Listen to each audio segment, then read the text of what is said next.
झारखंड सरकार के वित्त मंत्री ने अपना अंतिम अनुपूरक बजट 22-23 का प्रस्तुत कर दिया है। हमारे साथ हैं बीजेपी के मुख्य सचेतक विरंची नारायण जी।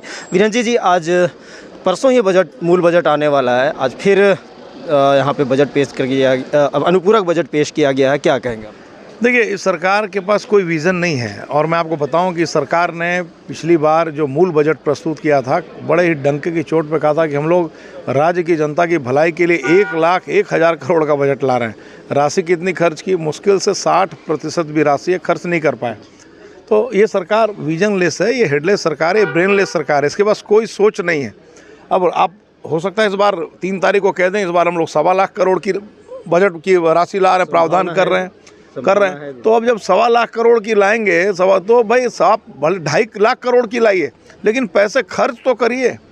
हाँ, पैसे को लुटवाने का काम मत करिए। जो 60% राशि खर्च उन्होंने बहुत मुश्किल से किया, उसमें भी पूरी लूट मची एकदम। तो बहुत ही बेईमानी है इस सरकार से कोई भी उम्मीद करना। एक नियोजन को लेकर सरकार ने सर्वे अपना पूरा कर लिया है।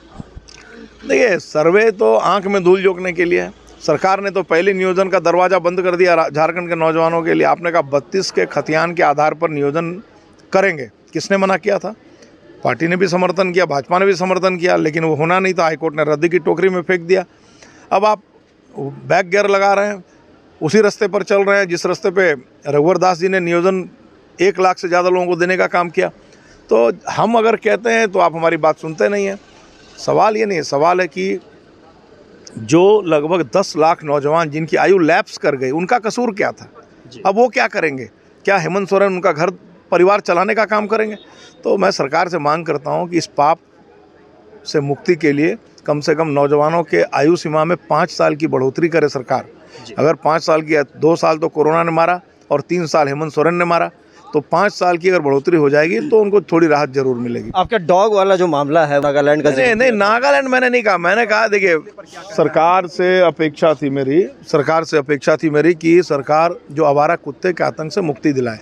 और अब आवारा कुत्ते खुलेआम नोच ले रहे हैं, कहीं काट ले रहे हैं। हमारा सवाल था कि सरकार बंध्याकरण करे, सरकार वैक्सीनेशन करे, ताकि एंटी रेबीज इंजेक्शन लेने की ज़रूरत ना पड़े। अब एंटी रेबीज इंजेक्शन आप चले जाइए, रांची राजधानी में हो सकता हो, हमारे बोकारो में तो नहीं है, राज्य के छोटे जिलों में कहीं नहीं है। तो आखिर हम करें तो करें क्या?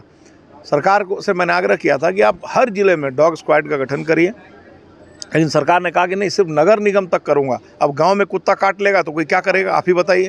तो ये सरकार, इसकी कोई सोच नहीं है। मैंने कहा संसदीय कार्य मंत्री से जवाब दिलवाइए।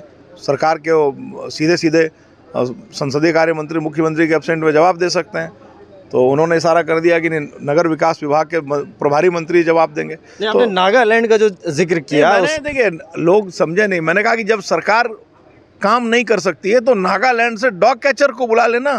मैंने कहा कि डॉग कैचर को बुलाई, वो पकड़ेंगे, तो उसको लोगों ने हल्के में लिया। तो ये थे विरंची नारायण जी, और तमाम मुद्दों पर, चाहे वो अनुपूरक बजट हो या फिर नियोजन नीति हो या फिर जो आवारा कुत्तों का जो मामला था, उस पर अपनी बात रखी। सहयोगी कौशल के साथ नीले सिंह, लाइव लगातार रांची।